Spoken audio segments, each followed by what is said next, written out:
Hello दोस्तों, हमारे channel competitors club में आपका फिर से स्वागत है। मंडी निरीक्षक उप निरीक्षक की तैयारी सीरीज़ में आज आपके सिलेबस से हम लेकर आए हैं सामान्य ज्ञान के अंतर्गत भूगोल, जिसमें कि भारत का भूगोल एवं विश्व का भूगोल। आपके सिलेबस में ये 10वीं के लेवल का पूछा जाना लिखा हुआ है, इसलिए हम कोशिश करेंगे कि बहुत ज़्यादा डीप में ना जाते हुए 10वीं के स्टैंडर्ड तक ही इसको समझें एवं जानें, और ये कोशिश करें कि कम से कम समय में ज़्यादा से ज़्यादा टॉपिक्स को हम कवर कर सकें। तो आइए देखते हैं भूगोल। दोस्तों, विशाल अंतरिक्ष में कई आकाश गंगाएं हैं। उन आकाश गंगाओं में से एक हमारी आकाश गंगा है मिल्की वे। उस मिल्की वे के अनेक तारों में एक तारा है सूर्य,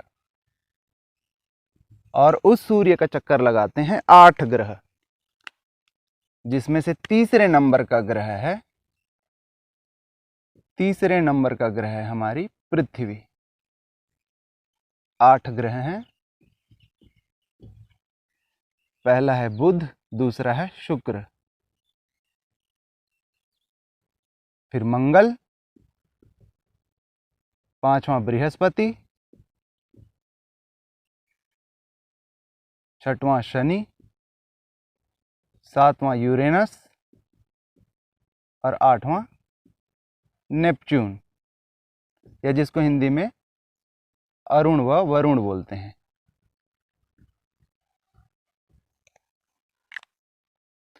पृथ्वी की जो संरचना है या पृथ्वी का जो आकार है वो कमोबेश गोल है, शायद इसीलिए इसका जो अध्ययन है उसे हम भूगोल कहते हैं। तो आइए देख लेते हैं पृथ्वी की संरचना के बारे में। तो पृथ्वी की संरचना जो है दो तरीके से देख सकते हैं। एक उसकी आंतरिक संरचना। तो पृथ्वी को अगर ऊर्ध्वाधर काटा जाना संभव हो, अगर काटें तो हम देखते हैं कि उसमें 3 सतह होते हैं। सबसे बाहरी और सबसे पतली सतह को हम कहते हैं क्रस्ट या परपटी। उसके बाद की जो सतह है उसे हम कहते हैं मेंटल, और सबसे अंदरूनी सतह को हम बोलते हैं कोर। ये जो परपटी होती है वो मिट्टी और चट्टानों से मिलकर बनी होती है। मेंटल जो होता है वो धातुओं से मिलकर बनी होती है, और कोर जो है ठोस एवं पिघली हुई धातुओं से मिलकर बनी होती है।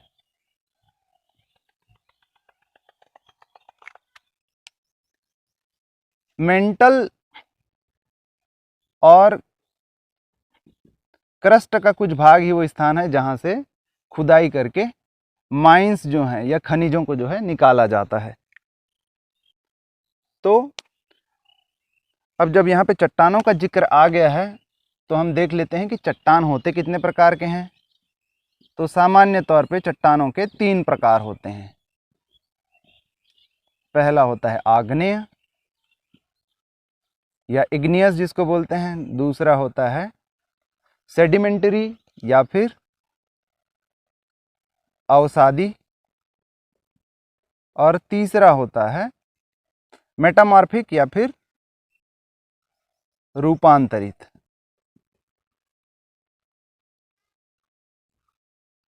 या कायांतरित, एक ही मतलब है, कायांतरित या फिर रूपांतरित। तो आग्नेय चट्टानें जो होती हैं लावा से निकल के या पिघली हुई जो चट्टानें होती है उनके ठोस होने से बनती है, जैसे ग्रेनाइट या ग्रेनाइट। अवसादी चट्टानें जो होती है वो मिट्टी के जमने के कारण और दबाव के कारण बनती हैं, जैसे बलुआ पत्थर। कायांतरित चट्टानें, जब जो चट्टानें हैं दाब के कारण और ताप के कारण उनका रूप परिवर्तित हो जाता है तो उसे हम कहते हैं कायांतरित चट्टान, जैसे चूना पत्थर।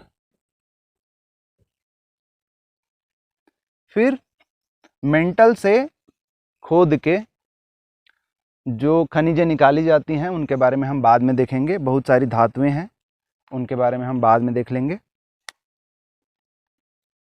अब ये तो हुई पृथ्वी की आंतरिक संरचना है, जिसमें 3 सतह हमने देखे, क्रस्ट, मेंटल और कोर। अब हम देख लेते हैं उसकी बाहरी संरचना। तो बाहरी संरचना में दोस्तों पृथ्वी की जो बाहरी परत होती है,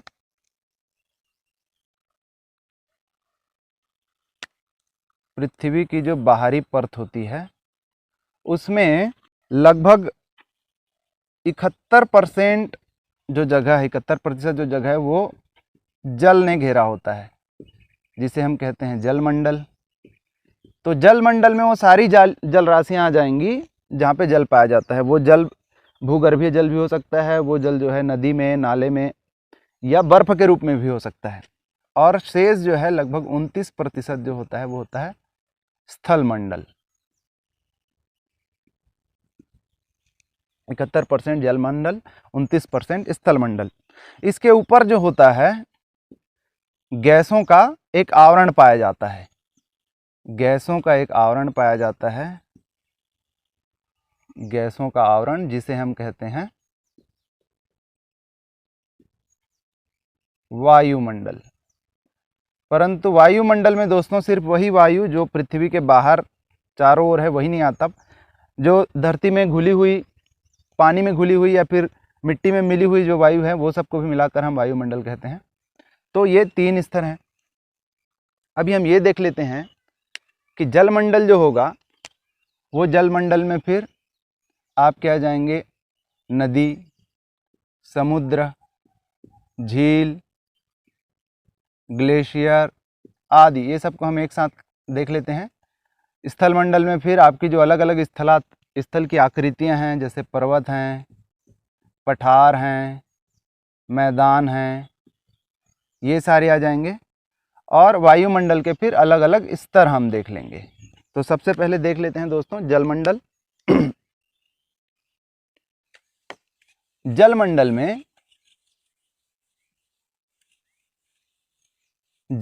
में जो सबसे बड़ी जल राशि है वो जल राशि है महासागर की। जलमंडल में सबसे बड़ी जल राशि है महासागर की। पृथ्वी में 5 महासागर है दोस्तों, 5 महासागर हैं। कौन कौन से? प्रशांत महासागर, अटलांटिक महासागर,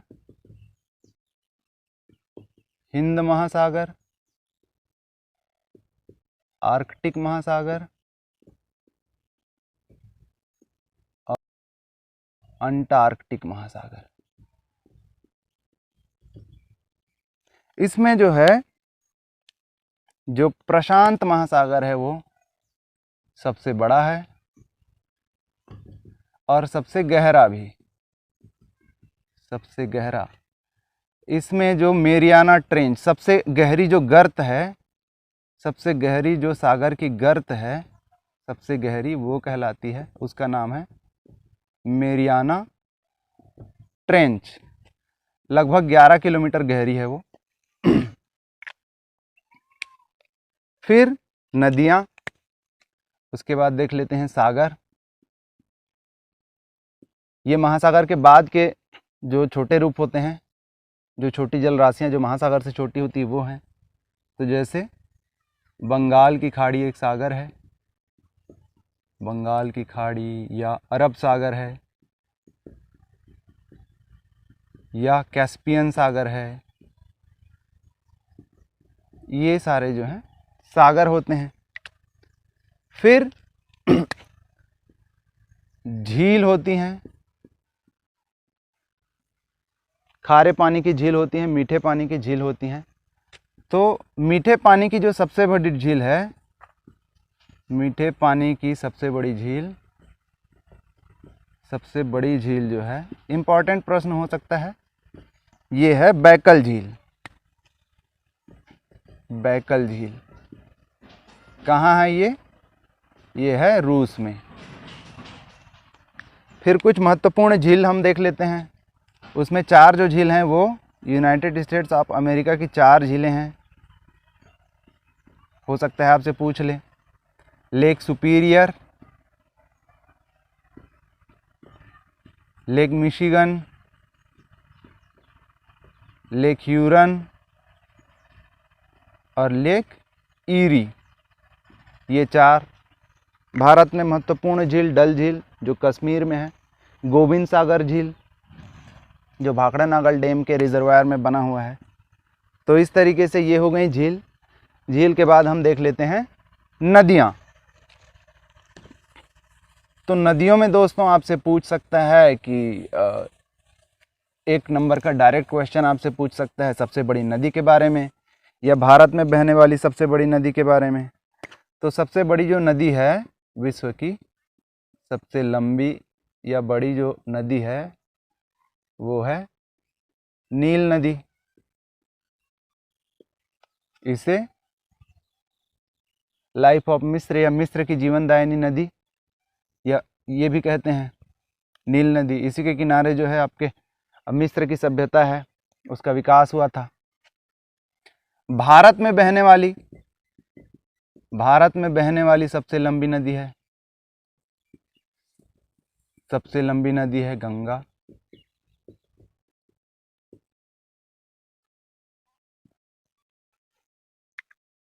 फिर अगर ये छत्तीसगढ़ का भी पार्ट है या छत्तीसगढ़ की जीवनदायिनी नदी पूछे छत्तीसगढ़ की, तो वो है आपका महानदी।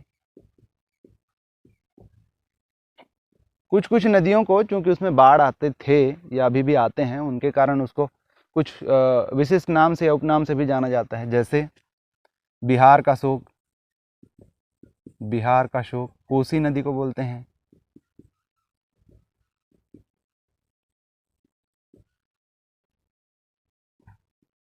फिर नदियों से संबंधित प्रश्न आपसे पूछ सकता है। कुछ महत्वपूर्ण शहर जो नदियों के किनारे बसे हुए हैं वो आप देख लीजिए। जैसे हुगली नदी के किनारे है, हुगली नदी के किनारे है आपका कोलकाता। फिर यमुना नदी के किनारे है आपकी दिल्ली। फिर प्रयाग वगैरह जो हैं वो हैं आपकी गंगा नदी के किनारे। इस प्रकार से बहुत ज़्यादा नहीं देख सकते इसमें। राइन नदी वगैरह के बारे में भी पूछ सकता है अगर विश्व में से पूछे, या कुछ डायरेक्ट क्वेश्चन इस तरीके से पूछ सकता है या फिर दूसरे तरीके से भी कुछ प्रश्न जो है पूछ सकता है। तो ये हो गई नदियों के बारे में। फिर नदी जिस जगह पर समुद्र से मिलती हैं वहाँ पे बनाती हैं वो डेल्टा। जहाँ पे नदी जो है जाके समुद्र से मिलती है। एक महत्वपूर्ण डेल्टा वाली स्थान है हमारे भारत में जिसे हम कहते हैं सुंदरवन का डेल्टा। कहाँ पे है? पश्चिम बंगाल में, जहाँ पे गंगा नदी जो है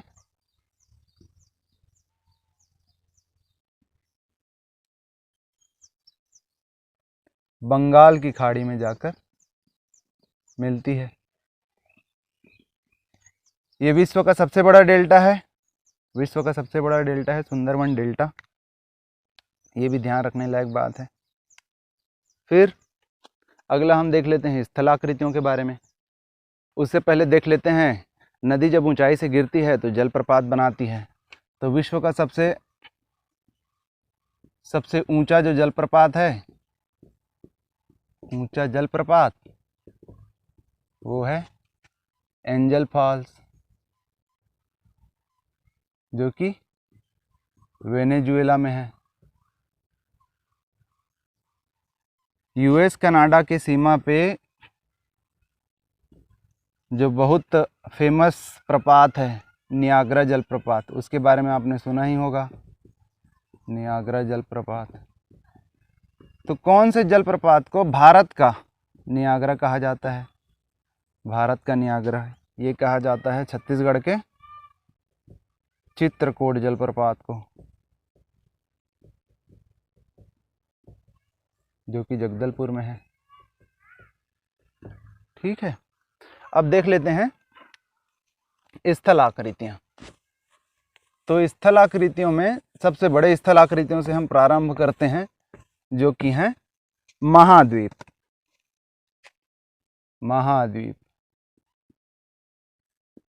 7 महाद्वीप है दोस्तों। कौन कौन से? एशिया, फिर यूरोप, अफ्रीका, ऑस्ट्रेलिया,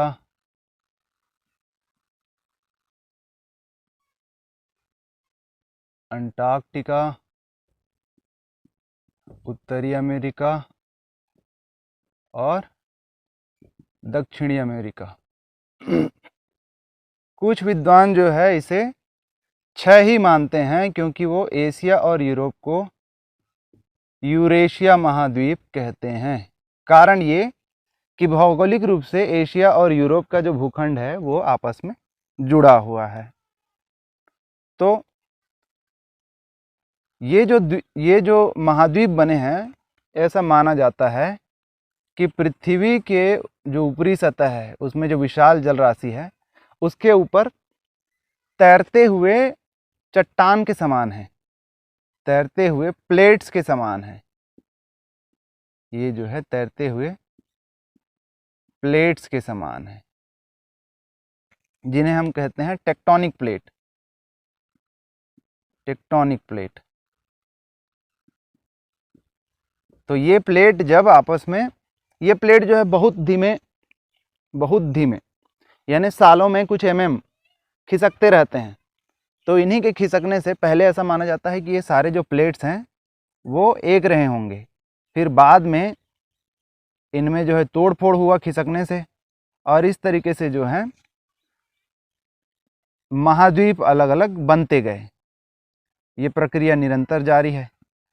तो इन प्लेट्स में, टेक्टोनिक प्लेट्स में जब जब अलगाव होता है या फिर जब इनमें टकराव होता है, तो इन टकराव के कारण, टेक्टोनिक प्लेट्स में जब ये टकराव होता है तो टकराव के कारण कुछ जो भूमि है ऊपर उठ जाती हैं, जिन्हें हम कहते हैं फिर पर्वत।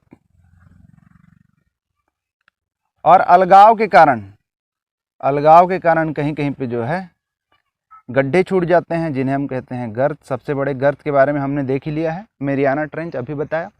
तो सबसे ऊंचा जो पर्वत है वो है माउंट एवरेस्ट।